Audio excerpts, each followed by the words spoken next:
Hello, this is Jaguar chapter 11, part 2. We're on page 118, starting in the middle. So the last sentence was, I walked over to the desk where the photos were hanging. What else can I do for you, Jake? Silver asked. I was wondering about these photographs. You were in Vietnam? 3 tours of duty, Special Forces. And these other photographs of you with the young boy. That was a long time ago, he said, with a faraway look in his eyes. That boy is my son, Tito. Like your boat. He nodded. His mother, my wife, was Alicia. She was a Huanari woman from Ecuador, and we lived together along the Rio Curare.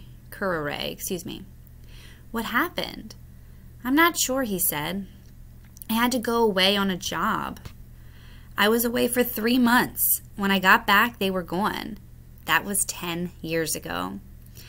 Alicia's family might have come by and convinced her to live with them somewhere else. They weren't very fond of me. Not that most native people have any reason to love whites. Or maybe she joined a different group of Indians and disappeared into the forest with them. She missed her people. He paused for a moment. Tito would be a little younger than you now.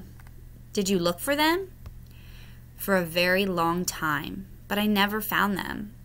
It's like they disappeared from the face of the earth. I still ask around, of course. And I named my boat after Tito, thinking that one day a young man would come up to me and tell me that his name is the same. I wondered if this was his real reason for traveling upriver. That's when I got Scarlet. I was bringing her back as a gift for little Tito. He looked back at his chart. I waited around for a few moments, hoping he would tell me more, but he didn't, and I left.